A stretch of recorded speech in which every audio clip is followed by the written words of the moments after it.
ഇന്ന് ഞാൻ white forest cake ബിഗിനേഴ്സിനൊക്കെ വേണ്ടിയിട്ട് നല്ല ഡീറ്റെയിൽഡ് ആയിട്ട് തന്നെ പറഞ്ഞു തന്നിട്ടുള്ളൊരു വീഡിയോ ആണിത്.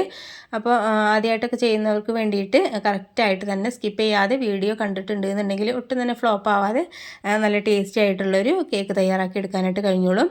അതിന് വേണ്ടിയിട്ട് ഞാനിതാ ഒരു കേക്ക് ടിൻ എടുത്തിട്ടുണ്ട് കേട്ടോ. 6 ഇഞ്ചിൻ്റെ കേക്ക് ടിന്നാണ് ഞാൻ എടുത്തിട്ടുള്ളത്. അതിലേക്ക് ഒന്ന് ഓയിലൊന്ന് ബ്രഷ് ചെയ്ത് കൊടുത്തതിന് ശേഷം ഒരു ബട്ടർ ഷീറ്റ് വെച്ച് കൊടുത്തിട്ടുണ്ട്. ആദ്യം നമ്മൾ കേക്ക് ഉണ്ടാക്കുന്നതിന് തൊട്ട് മുമ്പ് തന്നെ ആദ്യം തന്നെ അതൊന്ന് സെറ്റാക്കി വെക്കണേ. ഇനി ഡ്രൈ ഇൻഗ്രീഡിയൻസ് ഒക്കെ ഒന്ന് അരിച്ചെടുക്കുക. അതിന് വേണ്ടിയിട്ട് 1/2 കപ്പ് മൈദപ്പൊടി എടുത്തിട്ടുണ്ട്. 1/2 കിലോ ആണ് ഞാൻ കേക്ക് തയ്യാറാക്കിയിട്ടുള്ളത്. അതിനുള്ള ഇൻഗ്രീഡിയൻസ് ആണ് പറഞ്ഞു തരുന്നത്. അപ്പോൾ 1/2 കപ്പ് മൈദപ്പൊടിയും അതിലേക്ക് 1/2 ടീസ്പൂൺ ബേക്കിംഗ് പൗഡറും കൂടി ചേർത്ത് കൊടുക്കുന്നുണ്ട്. ബേക്കിംഗ് സോഡയല്ല കേട്ടോ, ബേക്കിംഗ് പൗഡറാണ് നമ്മൾ കേക്കിലേക്ക് ചേർത്ത് കൊടുക്കുന്നത്. പിന്നെ ഒരു പിഞ്ച് ഉപ്പ് കൂടി ചേർത്ത് കൊടുക്കുന്നുണ്ട്. അപ്പോൾ ഓർത്ത് വെക്കാൻ വേണ്ടിയിട്ടാണ് ഞാൻ 1/2 കപ്പ് മൈദപ്പൊടിയും 1/2 കപ്പ് ബേക്കിംഗ് പൗഡറും കൂടി ചേർത്ത് കൊടുക്കണമെന്ന് പറയുന്നത് കേട്ടോ, 1/2 കിലോത്തിന്. അപ്പോൾ ഓർത്തെടുക്കാനായിട്ട് ആദ്യമായിട്ടൊക്കെ ചെയ്യുന്നവർക്കൊക്കെ ഓർത്തെടുക്കാൻ വേണ്ടിയിട്ട് ഞാൻ പറഞ്ഞു തന്നതാണ്. പിന്നെയും പറഞ്ഞു തരുന്നത് എന്താണെന്ന് വെച്ചാൽ കറക്റ്റായിട്ട് തന്നെ അളവ് എടുക്കണം കേട്ടോ. ആ അളവിൽ തന്നെ എടുത്താലാണ് കറക്റ്റായിട്ട് സെറ്റായിട്ട് കിട്ടുള്ളൂ. ഇനി ആ ഡ്രൈ ഇൻഗ്രീഡിയൻസ് ഒക്കെ ഒന്ന് അരിച്ചെടുക്കുന്നുണ്ട്. ഒന്ന് മിക്സ് ആക്കിയതിന് ശേഷം അരിച്ചെടുക്കുകയാണെന്നുണ്ടെങ്കിൽ പൊടിയൊക്കെ എല്ലാ ഭാഗത്തേക്കും എത്തിക്കിട്ടിക്കോളും. ഇനി നമുക്കതൊരു സൈഡിലേക്ക് വെക്കാം കേട്ടോ. ഇനി വേറൊരു ബൗൾ എടുത്തിട്ടുണ്ട്. അതിലേക്ക് 2 കോഴിമുട്ട പൊട്ടിച്ചൊഴിക്കണേ. അപ്പോൾ മുട്ടയൊക്കെ എടുക്കുന്ന സമയത്ത് റൂം ടെമ്പറേച്ചറിലുള്ള മുട്ട തന്നെ എടുക്കണേ. ഫ്രിഡ്ജിൽ നിന്ന് ഡയറക്റ്റ് എടുത്തിട്ട് പെട്ടെന്ന് തന്നെ നമ്മൾ കേക്ക് ഉണ്ടാക്കി എടുക്കാനായിട്ട് തുടങ്ങരുത്. പുറത്ത് വെച്ചതിന് ശേഷം റൂം ടെമ്പറേച്ചറിലാക്കിയതിന് ശേഷം മാത്രമാണ് നമ്മൾ കേക്ക് ഉണ്ടാക്കി എടുക്കാനായിട്ട് കഴിയുള്ളൂ. നല്ല കറക്റ്റായിട്ട് ഫ്ലോപ്പ് ആവാതെ കറക്റ്റായിട്ട് കിട്ടുള്ളൂ. രണ്ടൊന്ന് പൊട്ടിച്ച് വയ്ക്കുന്നുണ്ട്. നമ്മൾ എടുക്കുന്ന മുട്ട മാത്രമല്ല കേട്ടോ, എടുക്കുന്ന പാത്രങ്ങളും സ്പൂണുകളും ഒക്കെ ഒട്ടും തന്നെ വെള്ളമയം ഇല്ലാതെ കറക്റ്റായിട്ട് തന്നെ ഡ്രൈ ആയിട്ട് നമുക്ക് കിട്ടണേ. എന്നാലാണ് കറക്റ്റായിട്ട് കിട്ടുള്ളൂ. ഇനി 1 ടേബിൾ സ്പൂൺ വാനില എസൻസ് ഈ സമയത്ത് തന്നെ ചേർത്ത് കൊടുക്കുക. എന്നിട്ട് ഇതുപോലെ ഒന്ന് ബീറ്റ് ചെയ്തെടുക്കാം. ബീറ്റർ ഇല്ലയെന്നുണ്ടെങ്കിൽ മിക്സിൻ്റെ ജാറിൽ വേണമെങ്കിലും നമുക്കിതുപോലെ ഹൈ സ്പീഡിൽ ഇട്ടിട്ട് അടിച്ചെടുത്താൽ മതിയാവും. അതൊക്കെ ഞാൻ ഇതിന് മുമ്പ് ചെയ്തിട്ടുണ്ട് കേട്ടോ. കേക്കിൻ്റെ സ്പഞ്ചൊക്കെ തയ്യാറാക്കുന്നത് മിക്സിൻ്റെ ജാറിൽ തയ്യാറാക്കുന്നത് കറക്റ്റായിട്ട് കാണിച്ചിട്ടുണ്ട്. അത് വീഡിയോ കാണാത്തവരൊന്ന് പോയി കണ്ടു നോക്കിയാൽ മതിയാവും. ഇപ്പോൾ ഞാൻ ആദ്യം തന്നെ 1-2 സ്പീഡിൽ മാത്രം ഒന്ന് മുട്ടയും വാനില എസൻസും കൂടി മിക്സാക്കി എടുത്തിട്ടുണ്ട്. അതിലേക്ക് 1/2 കപ്പ് പഞ്ചസാര പൊടിച്ച് ചേർത്ത് കൊടുക്കാം. അപ്പോൾ നമ്മൾ 1/2 കപ്പ് മൈദപ്പൊടിയല്ലേ എടുത്തിട്ടുള്ളത്, അതുകൊണ്ട് തന്നെ 1/2 കപ്പ് പഞ്ചസാര പൊടിച്ച് തന്നെ ചേർത്ത് കൊടുക്കണേ. എന്നാലാണ് കറക്റ്റായിട്ടുള്ള മധുരം തന്നെ കിട്ടുന്നത്. അപ്പോൾ ഇത് ഒരുപാട് നമ്മൾ കുത്തി നിറച്ചൊന്നും എടുക്കരുത്. മൈദ എടുക്കുന്ന സമയത്തും പഞ്ചസാര പൊടിച്ചെടുക്കുന്ന സമയത്തും ഈ ഒരു കപ്പിലേക്ക് കുത്തി നിറച്ചെടുക്കരുത്. ഒന്ന് കൈ കൊണ്ടൊന്ന് ലെവലാക്കി എടുക്കണേ. എന്നാലാണ് കറക്റ്റായിട്ടുള്ള അളവ് ആയിട്ട് കിട്ടുള്ളൂ. പഞ്ചസാര കുറച്ചായിട്ട് ഇട്ട് കൊടുത്തിട്ട് ഒന്നങ്ങ് ബീറ്റ് ചെയ്തെടുക്കുക കേട്ടോ. കുറച്ച് നേരം നമ്മൾ ഇതുപോലെ ഹൈ സ്പീഡിലിട്ട് തന്നെ ഒന്ന് ബീറ്റ് ചെയ്തെടുക്കണേ. അപ്പോഴാണ് നല്ല രീതിയിൽ മുട്ടയൊന്ന് പതഞ്ഞിട്ട് നല്ല സോഫ്റ്റായിട്ട് നമുക്ക് കേക്ക് കിട്ടുള്ളൂ. അപ്പോൾ ഒരു 10 മിനിറ്റ് നമ്മൾ എന്തായാലും ഇതുപോലെ ബീറ്റ് ചെയ്തെടുക്കണം. അപ്പോഴാണ് കറക്റ്റായിട്ട് കിട്ടുള്ളൂ. ഇനിയിപ്പോൾ ബീറ്റർ ഇല്ലയെന്നുണ്ടെങ്കിൽ ഹാൻഡ് വിസ്ക് കയ്യിലുണ്ടെന്നുണ്ടെങ്കിൽ അത് വെച്ചിട്ട് ഇതുപോലെ മിക്സാക്കി എടുക്കാം. അപ്പോൾ നമുക്ക് കുറച്ച് കൂടുതൽ ടൈം എടുക്കേണ്ടി വരും എന്നുള്ളത് മാത്രമേ ഉള്ളൂ. മിക്സിൻ്റെ ജാറിൽ വേണമെങ്കിൽ തയ്യാറാക്കാം. കറക്റ്റായിട്ട് തന്നെ എനിക്ക് കിട്ടാറുണ്ട് കേട്ടോ. ബീറ്റർ ഉണ്ടെന്നുണ്ടെങ്കിൽ അധികം ടൈം എടുക്കാതെ നമുക്ക് നല്ല രീതിയിൽ സോഫ്റ്റാക്കി എടുക്കാനായിട്ട് കഴിഞ്ഞോളും. അതുപോലെ തന്നെ നമ്മൾ നല്ല രീതിയിലൊന്ന് അടിച്ചെടുത്തിട്ടുണ്ട്. ഇപ്പോൾ ഇതുപോലെ ഒന്ന് ആക്കിയെടുത്തിട്ടുണ്ട്. ക്രീം പോലെ ആയിട്ട് നമുക്ക് ഈ ഒരു മുട്ടയുടെ മിക്സ് കിട്ടണം. എന്നാലാണ് നല്ല സോഫ്റ്റായിട്ട് കേക്ക് കിട്ടുള്ളൂ. ഇനി അതിലേക്ക് 2 ടേബിൾ സ്പൂൺ സൺഫ്ലവർ ഓയിൽ ചേർത്ത് കൊടുക്കുന്നുണ്ട്. ഓയിൽ ചേർത്ത് കൊടുത്തതിന് ശേഷം ഹൈ സ്പീഡിലിട്ടിട്ട് ബീറ്റ് ചെയ്തെടുക്കണ്ട, ലോ സ്പീഡിൽ വെച്ചിട്ട് ഒന്ന് മിക്സ് ആകുന്ന പോലെ ഒന്ന് എടുത്താൽ മതിയാവും. ഇപ്പോൾ ഹാൻഡ് വിസ്ക് ഉണ്ടെന്നുണ്ടെങ്കിൽ അതുപോലെ ഒന്ന് മിക്സാക്കി എടുത്താലും കുഴപ്പമൊന്നുമില്ല കേട്ടോ. അപ്പോൾ ഇതുകൊണ്ട് ഒരു 10-15 സെക്കൻഡ് മാത്രം ഒന്ന് മിക്സാക്കി എടുത്താൽ മതി. ഈ എണ്ണ ഈ മുട്ടയുടെ മിക്സിലേക്ക് ഒന്ന് മിക്സ് ആകുന്ന രീതിയിൽ മാത്രം കേട്ടോ. ഇനി ആ ബീറ്റർ നമുക്കൊന്ന് മാറ്റി വെക്കുന്നുണ്ട്. ഡ്രൈ ഇൻഗ്രീഡിയൻസ് ഒക്കെ നമുക്ക് ഇതിലേക്ക് ഇട്ട് കൊടുക്കാം. മൈദപ്പൊടി ഉണ്ടല്ലോ, അത് നമുക്ക് ഇത് കുറച്ചായിട്ട് ഇട്ട് കൊടുക്കണേ. പെട്ടെന്ന് തന്നെ നമ്മൾ മൊത്തത്തിലായിട്ട് ഇട്ട് കൊടുക്കരുത്. കുറച്ചായിട്ട് ഇട്ട് കൊടുത്തിട്ട് ഇതുപോലെ നല്ല സ്ലോ ആയിട്ട് തന്നെ മിക്സ് ആക്കി എടുക്കണം. ഇതുപോലെ റൗണ്ട് ഷേപ്പിൽ മിക്സ് ചെയ്യുക. അതിനുശേഷം കട്ട് ആൻഡ് ഫോൾഡ് മെത്തേഡിലാണ് നമ്മൾ ഒരു കേക്കിൻ്റെ ബാറ്റർ നമ്മൾ മിക്സ് ചെയ്തിട്ടുണ്ട്. അപ്പോൾ ഇത് ഞാൻ സ്പീഡ് ആക്കിയതാണ് കേട്ടോ, വീഡിയോ സ്പീഡ് ആക്കിയതാണ്.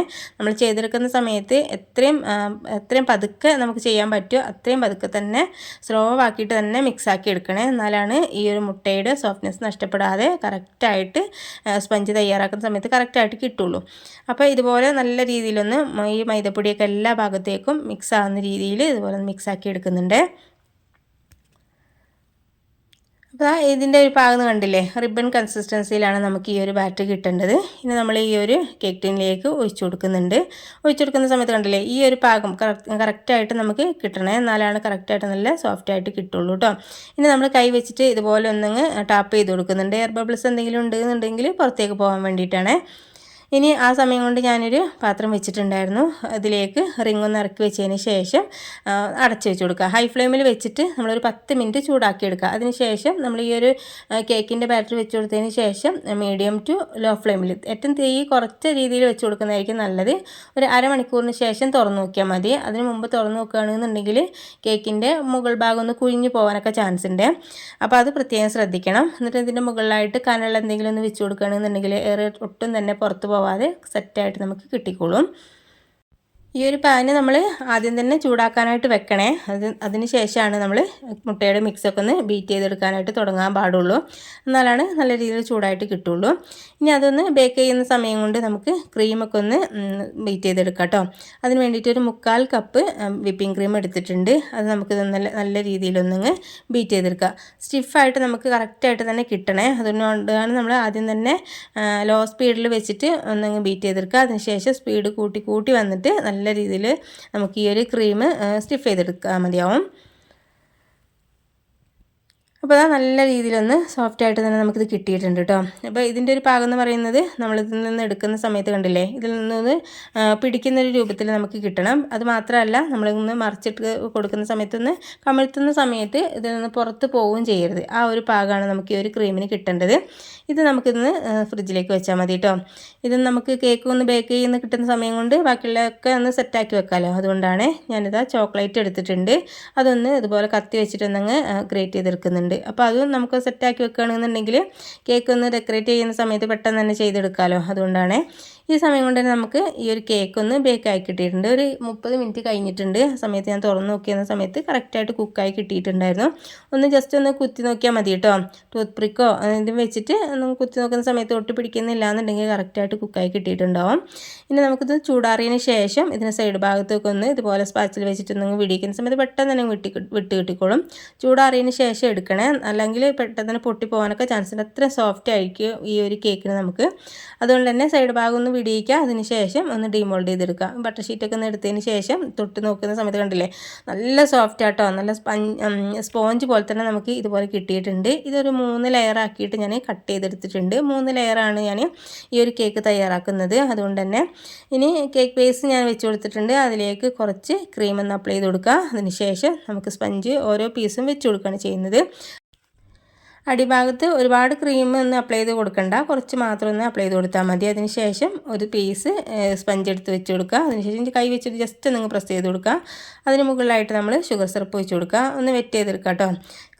ഈ ഒരു സ്പഞ്ച് നല്ല രീതിയിലൊന്ന് വെറ്റ് ചെയ്തെടുക്കാം. ഒരുപാട് കൂടുതൽ നമ്മൾ ഈ ഒരു ഷുഗർ സിറപ്പ് ഒഴിച്ച് കൊടുക്കരുത്. അങ്ങനെയാണെന്നുണ്ടെങ്കിൽ നമ്മൾ കട്ട് ചെയ്യുന്ന സമയത്തൊക്കെ വെള്ളം പിഴിഞ്ഞ പോലെ ഉണ്ടാവും കേട്ടോ. അത് ഇല്ലാതിരിക്കാൻ വേണ്ടിയിട്ട് എല്ലാ ഭാഗത്തേക്കും ഒരു പ്രാവശ്യം മാത്രം ഷുഗർ സിറപ്പ് ഒന്ന് അപ്ലൈ ചെയ്ത് കൊടുത്താൽ മതി. അതിനുശേഷം നമ്മൾ ഈ ഒരു വിപ്പിംഗ് ക്രീം വെച്ച് കൊടുക്കുക. ഒന്ന് ഒരുപാട് ലെവലാക്കി എടുക്കണം എന്നൊന്നുമില്ല, ഒന്ന് ജസ്റ്റ് ഒന്നെങ്കിൽ ലെവലാക്കി എടുക്കുക. അതിനുശേഷം നമ്മൾ മാറ്റി വെച്ചിരിക്കുന്ന വൈറ്റ് ചോക്ലേറ്റ് നമ്മളിതിൻ്റെ മുകളിലായിട്ട് വെച്ച് കൊടുക്കുക. അതിനുശേഷം കുറച്ച് ചെറീസ് കട്ട് ചെയ്തിട്ടും കൂടി ചേർത്ത് കൊടുക്കുന്നുണ്ട്. അപ്പോൾ ഞാൻ സെയിൽ ചെയ്യുന്ന കേക്കിന് ഇതുപോലെ വെച്ച് കൊടുക്കാറുണ്ട്, ചെറീസൊക്കെ വെച്ച് കൊടുക്കാറുണ്ട് കേട്ടോ. അതുകൊണ്ടാണ്. ഇനി അതിന് മുകളിലായിട്ട് അടുത്ത ലെയറും കൂടി വെച്ച് കൊടുക്കുക. ഷുഗർ സിറപ്പ് വെച്ച് കൊടുക്കുക. ആദ്യം ചെയ്തതുപോലെ തന്നെ മൊത്തത്തിലായിട്ട് ചെയ്ത് കൊടുക്കുക. ഈ 3 ലെയർ നമുക്ക് അതുപോലെ തന്നെയാണ് ചെയ്ത് കൊടുക്കുന്നത്. നമ്മൾ ക്രീം അപ്ലൈ ചെയ്യുന്ന സമയത്ത് ഒരുപാട് കൂടുതൽ വെച്ച് കൊടുക്കരുത് കേട്ടോ. അപ്പോൾ കഴിക്കുന്ന സമയത്ത് അത്രയ്ക്ക് വലിയ ടേസ്റ്റ് ഉണ്ടാവില്ല. എല്ലാവർക്കും ക്രീം ഒരുപാട് ഉണ്ടെന്നുണ്ടെങ്കിൽ ടേസ്റ്റി ആയിട്ട് കിട്ടില്ലല്ലോ. അപ്പോൾ ഇതിൻ്റെ അളവ് എന്ന് പറയുന്നത് നമ്മളൊരു 2 സ്പാച്ചില ക്രീം മാത്രം വെച്ച് കൊടുക്കുക ഓരോ ലെയറിനും. അതിനുശേഷം ഇതുപോലെ ലെവൽ ചെയ്ത് കൊടുത്താൽ മതി. അത് മുകൾ ഭാഗത്തുള്ള സ്പഞ്ചും കൂടി വെച്ച് കൊടുക്കുക. അതിന് ശേഷം ഷുഗർ സിറപ്പ് വെറ്റ് ചെയ്ത് കൊടുക്കുക കേട്ടോ. അപ്പോൾ ഇത് മറന്നു പോകരുത്, ഷുഗർ സിറപ്പ് എന്തായാലും വെച്ച് കൊടുക്കണേ. എന്നിട്ട് ഇതുപോലെ വെറ്റ് ചെയ്ത് കൊടുത്തതിന് ശേഷം ക്രീമും കൂടി വെച്ച് കൊടുക്കുക. മൊത്തത്തിലായിട്ട് വെച്ച് കൊടുക്കുന്നുണ്ട്. നമ്മൾ സൈഡ് ഭാഗത്തുള്ള ക്രീം ഇതുപോലെ ജസ്റ്റ് കവർ ചെയ്യുന്ന രീതിയിൽ മാത്രം ആക്കി കൊടുത്താൽ മതി കേട്ടോ. ഡ്രം കോട്ടിങ് ചെയ്യുന്ന സമയത്ത് ഒരുപാട് ക്രീം വെച്ച് കൊടുക്കണ്ട, അപ്ലൈ ചെയ്ത് കൊടുക്കണ്ട. ഫൈനൽ കോട്ടിങ് നമ്മൾ ചെയ്യുന്ന സമയത്ത് കുറച്ചുകൂടി തിക്കായിട്ട് തന്നെ ക്രീം അപ്ലൈ ചെയ്ത് കൊടുക്കുക. അപ്പോൾ കറക്റ്റായിട്ട് സെറ്റായിട്ട് കിട്ടിക്കോളും. ഇനി നമുക്ക് അരമണിക്കൂർ നേരം ഫ്രിഡ്ജിലേക്ക് വെക്കാം, എന്നാലാണ് ക്രീം നല്ല രീതിയിൽ സെറ്റായിട്ട് കിട്ടുള്ളൂ. അരമണിക്കൂറിന് ശേഷം എടുത്തിട്ടുണ്ട്. ഇനി നമുക്ക് ക്രീം കുറച്ച് കൂടുതൽ തന്നെ വെച്ച് കൊടുക്കുന്നുണ്ട് കേട്ടോ. നല്ല രീതിയിൽ കവർ ചെയ്യുന്ന രീതിയിൽ ഫൈനൽ കോട്ടിങ് ചെയ്തെടുക്കണം, എന്നാലാണ് നല്ലൊരു ഫിനിഷിങ് കിട്ടുള്ളൂ. ഇനി മുകൾ ഭാഗത്ത് വെച്ച് കൊടുത്തതിന് ശേഷം സൈഡ് ഭാഗത്തും ഇതുപോലെ തന്നെ കുറച്ച് ക്രീം വെച്ച് കൊടുക്കുക. അതിന് ശേഷം നല്ല രീതിയിൽ കവർ ചെയ്യുന്ന രീതിയിലൊന്ന് ഫിനിഷിങ് ആക്കി കൊടുക്കുക. ഇനി ഞാനിതിൻ്റെ സൈഡ് ഭാഗത്തേക്ക് കുറച്ച് വൈറ്റ് ചോക്ലേറ്റ് ഒന്ന് ഗ്രേറ്റ് ചെയ്തത് വെച്ച് കൊടുക്കുന്നുണ്ട്. മുകൾ ഭാഗത്ത് ചെറിയൊരു ഫ്ലവറൊക്കെ വരച്ച് കൊടുക്കുന്നുണ്ട് കേട്ടോ. ഒരുപാട് ഹെവി വർക്കല്ല ചെയ്യുന്നത്, സിമ്പിളായിട്ടുള്ളൊരു വർക്ക് തന്നെയാണ് ഇതിന് ചെയ്ത് കൊടുക്കുന്നത്. അപ്പം കസ്റ്റമേഴ്സ് ഒരുപാട് വർക്ക് വേണമെന്നുള്ളവർ പറയുകയാണെന്നുണ്ടെങ്കിൽ അതിനനുസരിച്ച് ഞാൻ ചെയ്ത് കൊടുക്കുന്നത് കേട്ടോ. അപ്പോൾ ഇത് ഞാൻ സിമ്പിളായിട്ട് ചെയ്ത് കൊടുത്തിട്ടുള്ളതാണ്. അതിന് മുകളിലായിട്ട് ഓരോ ചെറീസും വെച്ച് കൊടുക്കുക. അപ്പോൾ ഒരു കാണാനൊരു ഭംഗി ഉണ്ടാവുമല്ലോ. ഇനി ഞാനിതിൻ്റെ സെൻറ്റർ ഭാഗത്ത് കൊടുക്കുന്ന സമയത്ത് പേരും കൂടി എഴുതി കൊടുക്കുന്നതായിരിക്കും കേട്ടോ. അപ്പോൾ ഇത്രയേ ഉള്ളൂ. നമുക്ക് നല്ല അടിപൊളിയായിട്ട് നല്ല ടേസ്റ്റി ആയിട്ട് വീട്ടിൽ തന്നെ നമുക്ക് വൈറ്റ് ഫോറസ്റ്റ് കേക്ക് തയ്യാറാക്കി എടുക്കാനായിട്ട് കഴിഞ്ഞോളും. അപ്പോൾ നിങ്ങൾക്ക് വീഡിയോ ഇഷ്ടപ്പെട്ടിട്ടുണ്ട് എന്നുണ്ടെങ്കിൽ ലൈക്ക് ചെയ്യാനും പിന്നെ ഫാമിലി ഫ്രണ്ട്സിനൊക്കെ ഒന്ന് ഷെയർ ചെയ്യാനും മറക്കരുത്. സബ്സ്ക്രൈബ് ചെയ്യാതെ കാണുന്നവരുണ്ടെങ്കിൽ ഒന്ന് സബ്സ്ക്രൈബ് ചെയ്ത് സപ്പോർട്ട് ചെയ്യണേ. അപ്പോൾ നമുക്ക് പുതിയൊരു വീഡിയോയുമായിട്ട് വീണ്ടും കാണാം. Okay, thank